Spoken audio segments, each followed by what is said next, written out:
YouTube and through the page of Facebook, Good Morning Aurora. Here today we have Juan Lopez from Great Mortgage, and we have our wonderful guest today, guest of honor, Tom Schurer with Real Evaluation Services. He's a home appraiser and has a home inspection company. So how are you doing, guys, today? Doing great. Good morning. Thanks for having us. No, thank you. Thank you for being here. Hopefully we add a lot of value to the audience and everyone interested in selling their home. And we're going to take it away. We start from, what is to my left? Juan, I'll let you take it away with this episode. Well, good morning, State of the Market Aurora. And congratulations to our new mayor, John Lesh. Congratulations to you. And let's talk a little bit about the process of real estate. It's the reason we're all here this morning. So with real estate, a big portion of the real estate transaction has to do with the appraisal. And a lot of people don't understand the appraisal process. And as a loan officer, any loan officer licensed in the state of Illinois or nationwide for that matter, we can't speak directly to an appraiser that's involved in our transaction. It's against guidelines, and this is done to protect you, the consumer, whether you're selling, buying, or refinancing. If you have an appraisal, if you need an appraisal, which most of the times you do, we have an actual process for this. And today we have Tom Schurer, and he's going to explain to us a little bit how he gets involved and when he gets involved. Most of the time when you're listing your house, an appraisal is crucial to the process. It can make or kill your deal. And again, this is something that I can't, as a loan officer, I can't pick who the appraiser is. I can't pick where they're going out. I have zero influence on what the appraisal is doing. So we depend on licensed professionals to carry us through the transaction. And without them, we simply can't do the loan. We can't do the sale. We can't close the sale. So appraisals can get complicated, but they don't have to be. And we want to talk a little bit about the appraisal process and what it entails, and who better than Tom Schurer. So Tom, take it away. Let us know how you get involved in this transaction. Thank you. So like Juan said, there is a what we call kind of a firewall in between production, and that's in the appraisal independence requirement. So AIR, AIR, it's something you can Google and look up, and it kind of lays out how everybody in the transaction is supposed to interact with one another. So in the appraisal independence requirement, anybody in production being paid out of the loan, right, cannot have contact and talk about the appraisal and get involved in interfering in any way with the appraisal process itself. It's there to protect the consumer, right? What we're doing is we are the contract, right? When you're buying real estate, you have a contract, and the appraisal is part of supporting, right, what's happened in the market. The property's exposed to the market, buyers and sellers come together, contract gets signed, and then we have to go out there and produce an unbiased opinion of value based on the market and what we're seeing, and putting that together. The contract itself is part of market data. So if we have a contract for a certain dollar amount, that is telling us that in the market that's what the contract price is, and then we have to be able to support that with other closed sales, pending sales, active listings, everything that's in the market, looking at all the different nuances of that. So that, in a nutshell, that's kind of how it works between Juan and myself.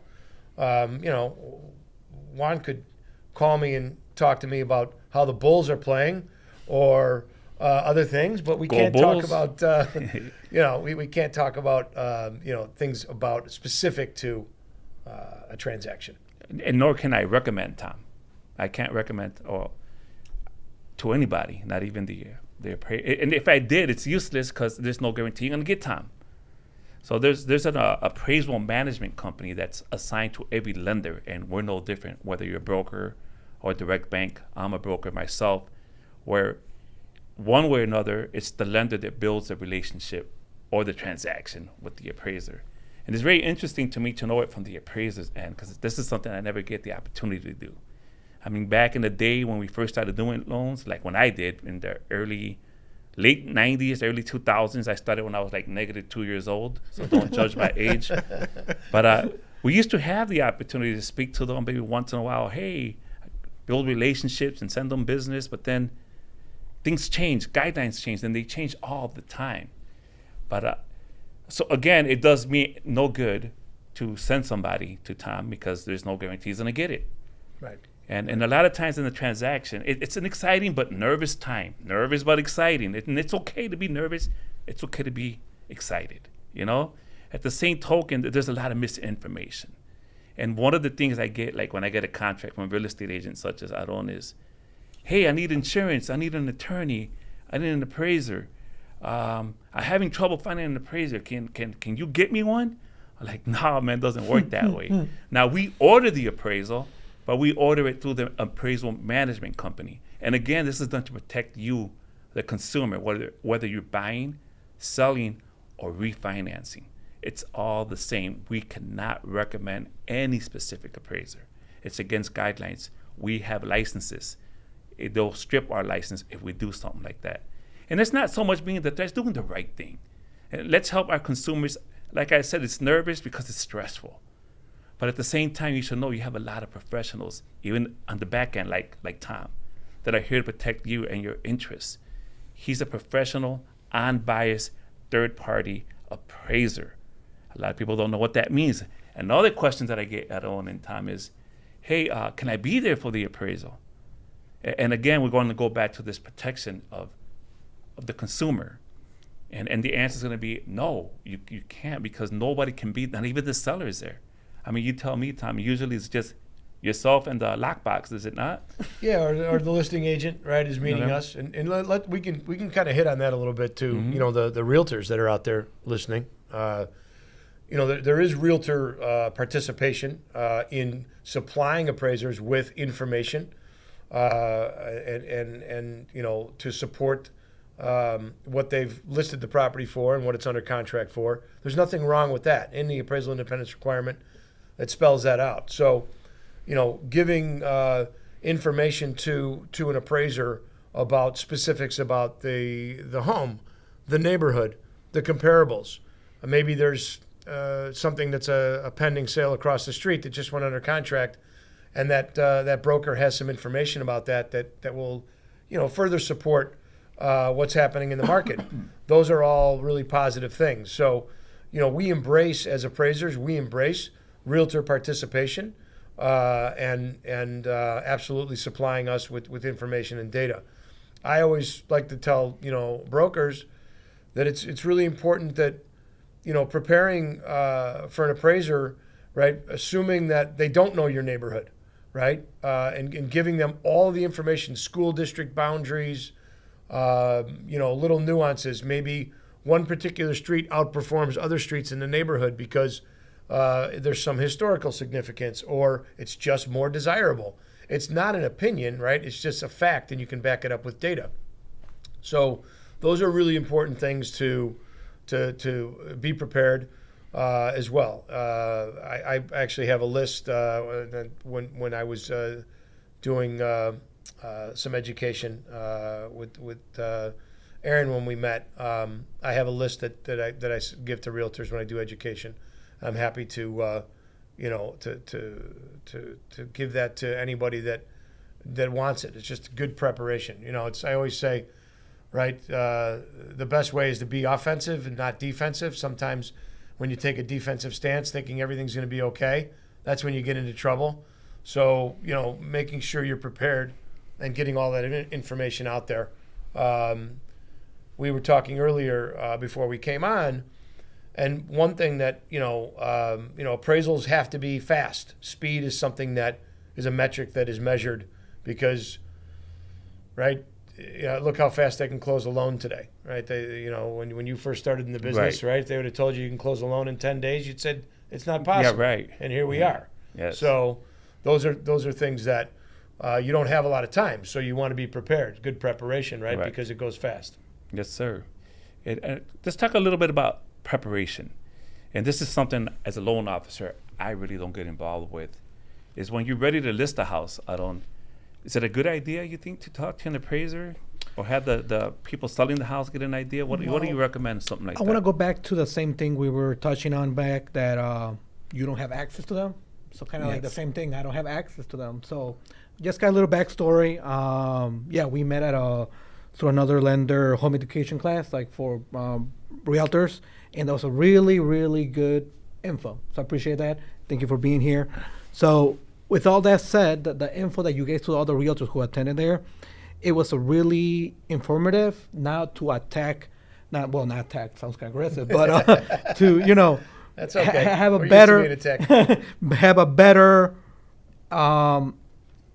mental breakdown of how we're gonna approach the seller, because then how you thought in that class, you're like, all right, you need to look at this, and this, and then it goes back to the same thing. It's all about facts, and just go back to here in Aurora, and you're pretty know with here in Aurora, Juan, like here in the west side by the Aurora University area, the whole area is a little more higher, Right. and you just cross the other street. Yes. So it just a lot of points right now that he's even telling. Yes. It's popping up in my mind. So all that info that you just mentioned,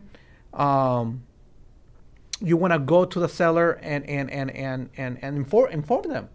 I know it's an emotional because that's their home. They lived there for a while. They did all the updates. But at the end of the day, is the facts, the numbers. So going back to when I go approach when I go with the sellers, I try to be as informative as I can. Stick to the facts, and then at the end of the conversation here and there, I tell them.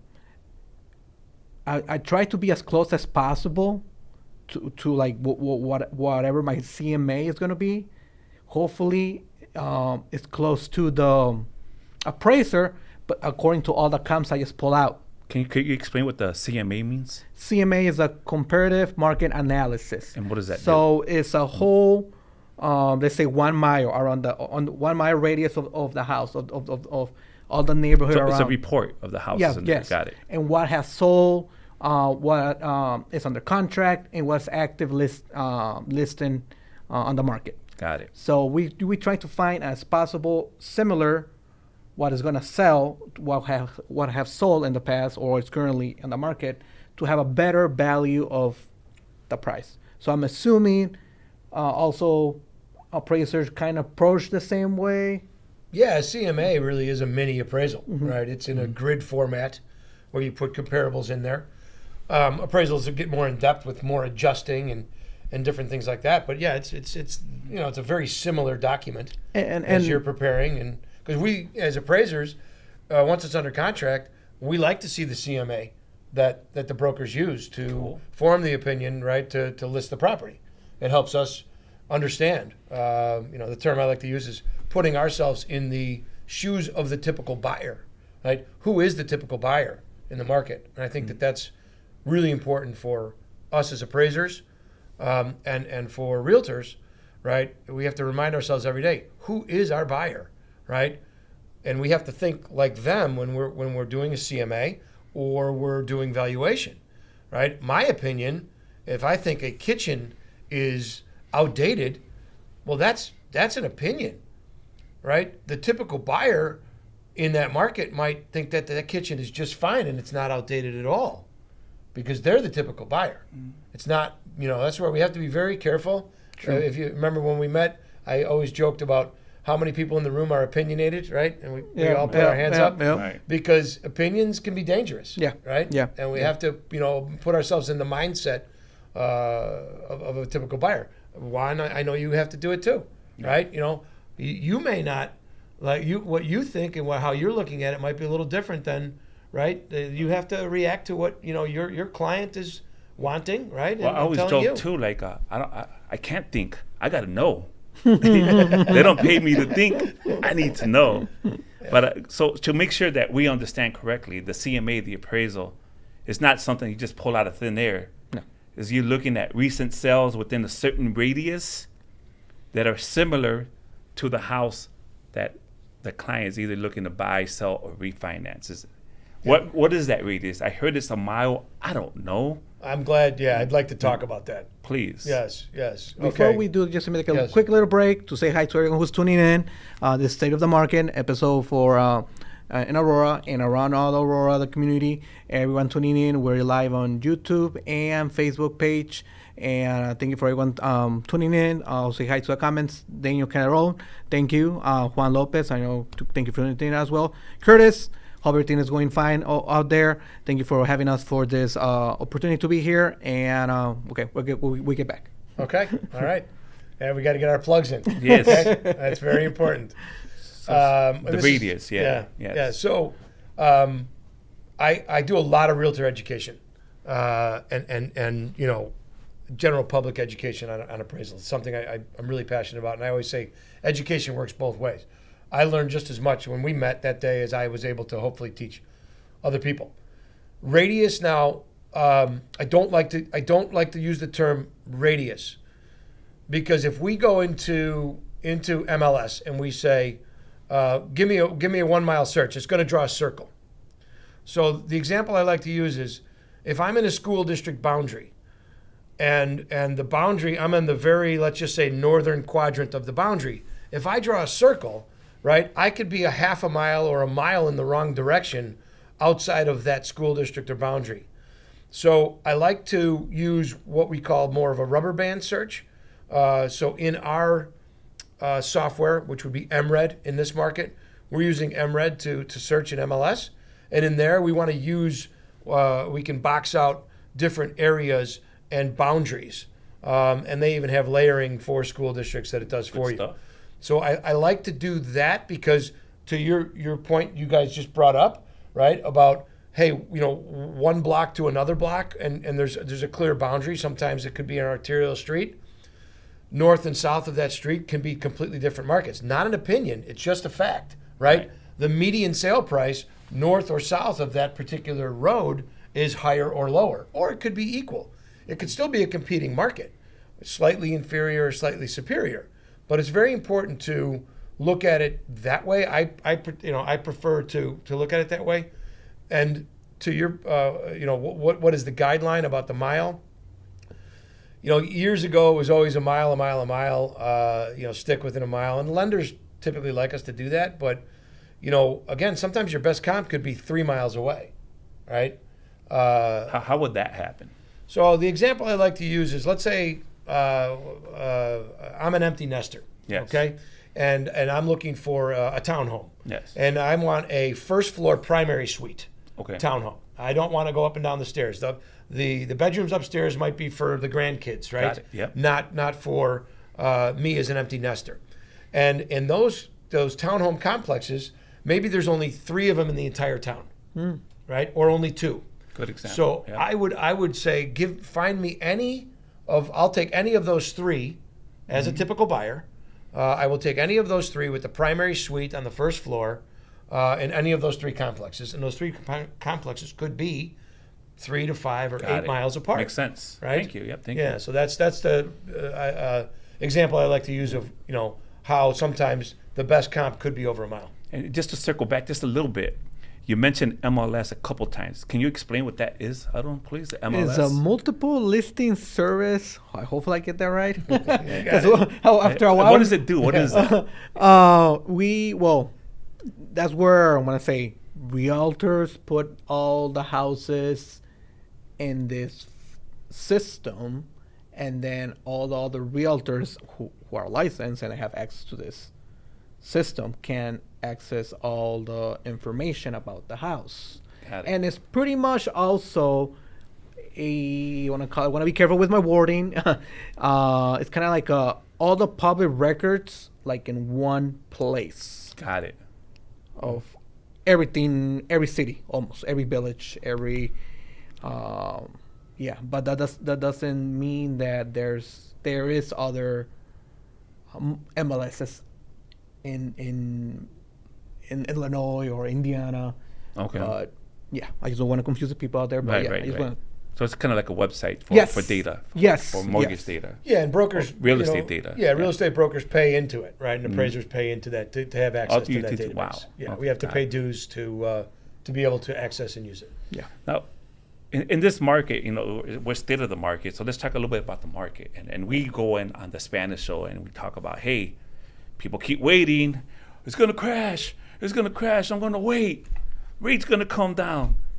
Nobody knows what's going to happen, but we do know this: supply and demand. There's very little supply, and there's a lot of demand, especially here in Aurora. Properties are not as expensive as they are towards Chicago, north of Chicago. Forget about it. North of here, they're not as expensive. And I'm not talking just the values, property taxes, homeowners insurance. So there's a lot of different things where Aurora sticks out because it's so much more affordable here. And the schools are good. And the crime is down. And downtown is popping. John Lesh, you better keep that up, man. So that's the new mayor. But it looks great. Can you talk a little bit about how often do you have appraisals where the house is not valued at what they're selling it at, or is it coming in overvalue? What would you say? What are you seeing out there as an appraiser? Yes, no, that's a great, and I'm glad we're going to talk about this. So, and when we were talking earlier, the term I've been using is we have ultra low supply and we have ultra high demand. I've been doing this for 31 years. I have never been in a market like we're in right now. He started when he was 10 as well. Yeah. I wasn't even born then. And so when we get into that ultra low supply and high demand, we get things that go over list price because there's such scarcity and people want to get the house and they will pay over list price. So when we get into, when that happens, it puts a lot of pressure on, it puts pressure on the real estate brokers, it puts pressure on the appraisers, the mortgage people, everybody, because it's just so much demand happening. And that's just part of it. And so the term I've been using lately, what I'm seeing, the market's not even moving. The market is jumping, right? We are seeing in neighborhoods where we're jumping and jumping and jumping to the next highest sale. And when that happens, it's really hard to get to what I call real-time valuation, because if we're looking at closed sale data and pending sale data, and the next one that's coming on is the next highest, we're kind of behind the market. It's like, driving a car using the rearview mirror. It can be very, very difficult to support it, but that is the reality of the market. So all you can do is continue to gather data. Shout out to all the realtors out there that return our phone calls when we call to verify pending sales and get a snapshot of currently what's going on, because that really helps us to do that, because that's the only way you can really kind of stay on top of it in this market. That's just the reality of what it is. Would you say that there's many times where the house appraises over the negotiated sales contract? Is this still happening? It can, yeah, yeah. It can certainly. Again, it's really based on the sales, right, and the pendings and the actives and everything that's happening in the market. Right now, we're not seeing that as much, just because, most contracts there's multiple offers on these houses, and most properties are selling above list price that we're seeing. True. So because of that, we're trying to, if we can, of course, right, if the data supports it, supporting the list price or maybe slightly above if the sales point to that. But it's hard. It's a tough time to be a real estate for everyone, broker, and it's a tough time to be an appraiser. We've been here before. Yes, we have. Those have been doing this for a long time. We have been here before. We've seen markets like this. Not quite where we at, like I started when I said that. I've never seen it quite like this, but we've definitely seen frothy markets before, and that's kind of where we are. Yeah, well, I'm having the time of my life. And I want some of our viewers to join that life. And to me, there's no better value than real estate. Because, again, real estate is not just home ownership. To me, in my experience, and the countless families that we have helped, it's a path to wealth. Mm-hmm. I mean, can you tell us a house that you appraised last year Has any of them lost value? I'd be To your really knowledge. hard pressed to find one, to be Right. honest. Yeah. Let me reverse the question now. How much value have they gained percentage-wise compared to last year? Yeah. Yeah. What would you say if you were to give a stab at it percentage-wise? Well, compared to I mean, last you know, year? every market has, you know, and you can get the you can get the data From Everett. You know, but you know, I mean, many of these markets are moving, you know, 3 to 8% pretty easily. Some are, you know, double digits moving, and it, you know, in those markets, right? There's sub markets within markets. You know, in Yes. Aurora here, right? We probably have 7 or 8 sub markets within the market. Oh yeah. Easily. And then I always like to point out, too, within a market, even a sub-market, we could have 3 other types of sub-markets depending on the property type, right? Yes, A condominium, a townhome, a single family, or a multifamily. Correct. So all of those will move differently, you know, with that. But there's a lot of great sources out there that you can get, Case-Shiller and CoreLogic and a lot of data companies that keep that data. Yeah. We have about 2 minutes, a minute or so. Okay. So we have to wrap it up over here before Curtis call us and to be like, hey, get off. Yeah. But They ain't paying us overtime today. but going back to a little point I was you guys were referring. Yes, I tell people buyer side, listing side, the appraiser is more in depth. That CMA I'm gonna get you is kind of like appraisal, but the one that they're gonna go off is by the appraiser. And when I say that, most of the time they're like, "Oh, okay." So, yeah, going forward. Just tell us a little bit about Tom.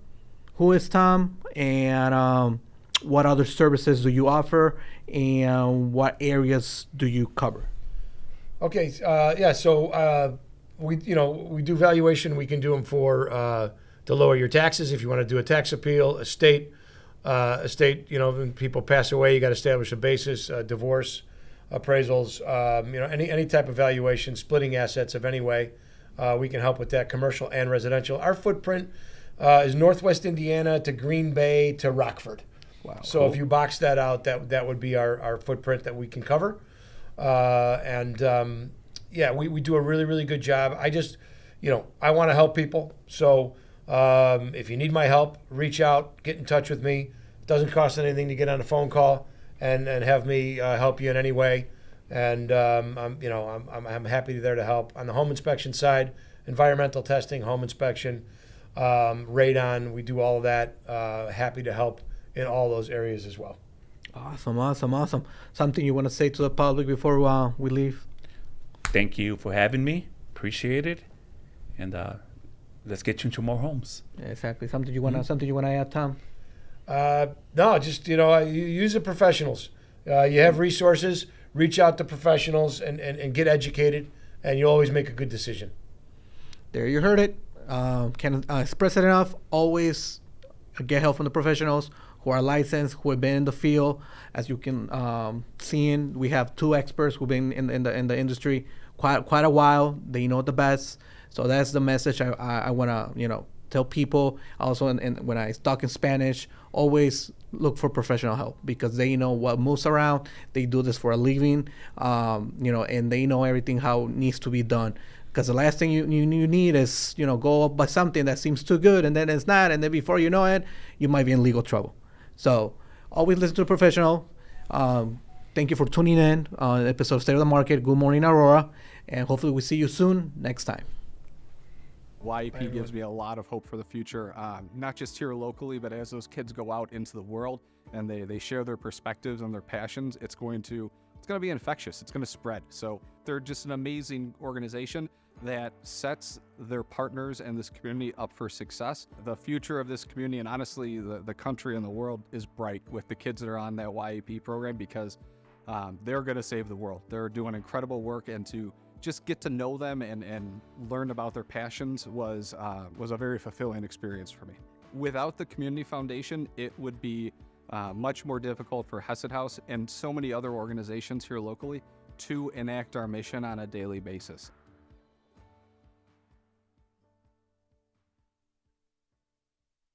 Being a local business in Chicago, we've always worked with community banks, but over time, those smaller banks started getting acquired by larger national footprint banks. It became time to work with Wintrust to meet our needs without having to have that big bank feel. Wintrust understood what they wanted to accomplish, and they've increased in size 5 times over. As we continue to grow, we're going to keep needing to borrow, so I'm sure they're going to love that. Serving their needs. It's really the foundation of what Wintrust commercial banking is all about.